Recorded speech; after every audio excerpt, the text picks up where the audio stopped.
কানে শোনেন না, চোখেও ঠিকমতো দেখতে পান না। দিদির বাড়িতেই থাকেন অঞ্জলি গোপ। তারাই তার দেখাশোনা করে। 2002-এর ভোটার তালিকায় তার নাম নেই, সেই কারণেই এসআইআর এর শুনানিতে ডাক পেয়েছেন। শনিবার দিনহাটা এক বিডিও অফিসে হাজির হয়েছেন তিনি। সঙ্গে এসেছেন তার দিদি সরস্বতী গোপ এবং ভাগ্নে বিপ্লব গোপ। শীতের দিনে কোনো ক্রমে টোটো করে বিডিও অফিসে হাজির হয়েছেন। বিশেষ চাহিদা সম্পন্ন ওই বৃদ্ধাকে দেখতে পেয়ে সাহায্যের হাত বাড়িয়ে দিয়েছেন বিডিও অফিসের কর্মচারীরা। দ্রুত শুনানির ব্যবস্থাও করা হয়। বিডিও অফিসের মূল গেট খুলে টোটো নিয়ে এসে তাকে বাড়িতে যাওয়ার সাহায্যও করা হয়। এই ঘটনাটি কোচবিহারের দিনহাটা বিধানসভার 228 নম্বর বুথের বাসিন্দা অঞ্জলি গোপ। এইরকম হয়রানির ঘটনায় ক্ষুব্ধ অঞ্জলি গোপের পরিবার। বাড়িতেই শুনানির ব্যবস্থা হলে অনেকটা সুবিধা হতো বলছেন তারা। বাড়িতে গিয়ে এনুমারেশন ফর্ম দেওয়া হয়েছে। 3 দিন আগে হিয়ারিংয়ের নোটিশ আসে। বিডিও অফিসে হিয়ারিং হবে বলেও জানানো হয়। বাধ্য হয়ে শনিবার টিউশন বন্ধ রেখেছেন বিপ্লব গোপ। মাসি ও মাকে নিয়ে হাজির হয়েছেন বিডিও অফিসে। নির্বাচন কমিশন ইতিমধ্যেই নির্দেশ দিয়েছে 85 ঊর্ধ্ব ভোটার এবং বিশেষ চাহিদা সম্পন্নদের শুনানি হবে বাড়িতেই। তা সত্ত্বেও এই বিশেষ চাহিদা সম্পন্ন বৃদ্ধার বিডিও অফিসের শুনানিকে কেন্দ্র করেই প্রশ্ন তুলছে তার পরিবার।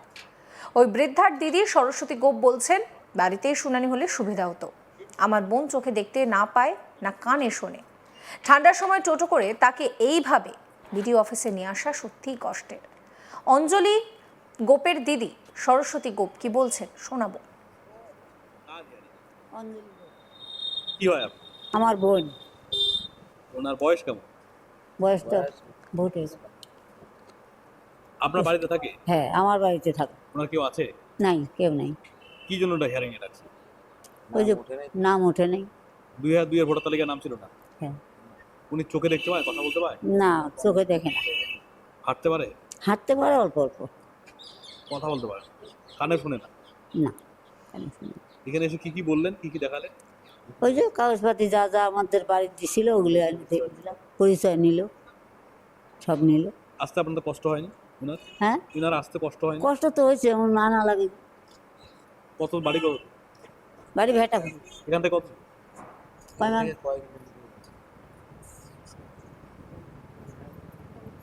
8 কিলোমিটার এখান থেকে? হ্যাঁ। কিসে করে আসলেন? অটো।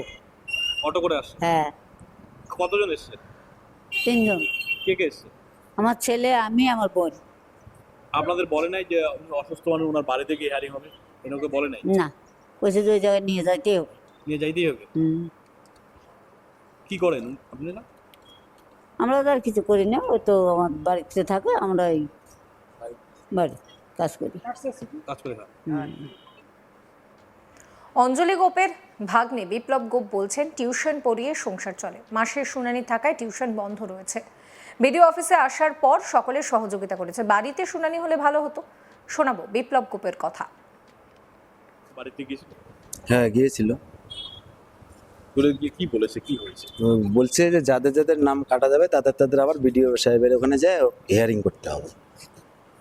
তা যেদিনকে আমরা আজকে আসছি তার 3 দিন আগে আমাদের কাগজপত্র দিয়ে বলে আসছে যে এরকম হিয়ারিং হবে ভিডিওতে, তোমরা নিয়ে যাবা, ওখানে তোমাদের পরিচয় কাগজপাতি দেখবে, হিয়ারিং হবে, চলে আসবে। উনি যে অসুস্থ, এই কথা বলতে পারেন না, চোখে দেখেন না, সেই বিষয়টা জানিয়েছিল? হ্যাঁ, জানাইছি, কিন্তু কথা হলো যে এটাই যে সামনে না আসলে কেউ কখনো বিশ্বাস করতে না। আমার বাড়ি চুরি হয়ে গেল, আমি যদি বিডিও সাহেবের যদি ওখানে না থাকে, সেই চুরিটা তো বিডিও সাহেব বিশ্বাস করবে না। তো কথা হচ্ছে যে এই জন্যেই নিয়ে আসা হয়েছে, যে বিডিও সাহেব নিজে দেখলো, ওনাকে 2 মিনিট দেরিও করায় নেয়, আসার সঙ্গে সঙ্গে করাই দিচ্ছে, অন্তত 20-25 জনের আগেই ইনাকে করাই দিচ্ছে। ঠিক আছে, পরে বললো যে তোমরা হাঁটতে হবে না, তোমরা গেটের এখানে থাকো, ওরা গেটই খুলে দেবে। স্যাররা এসে বললো যে ইনাকে এই পাশে গেট খুলে দাও, আপনার কিসে আসছেন ওনাকে ডাকুন। আমাদের টোটো আসছে, টোটো এখানে চলে আসছে, এখন গেট খুলে দেবে, এখানে নিয়ে চলে যাবো। এত দূর কেমন করে, কষ্ট করে কেমন করে? কষ্ট তো করতেই হবে, থাকতে হলে বা সুবিধা তো ভোগ করতেই হবে। এই নিয়ে আমার কালিক মনসুর হাবিবুল্লাহ কি রিপোর্ট দিচ্ছেন শোনাবো।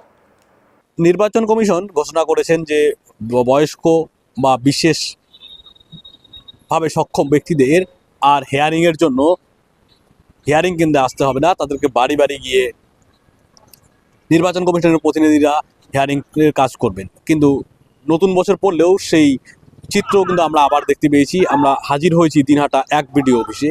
আমরা যে চিত্র দেখলাম সেই চিত্রে সব অবাক হয়ে গেলাম।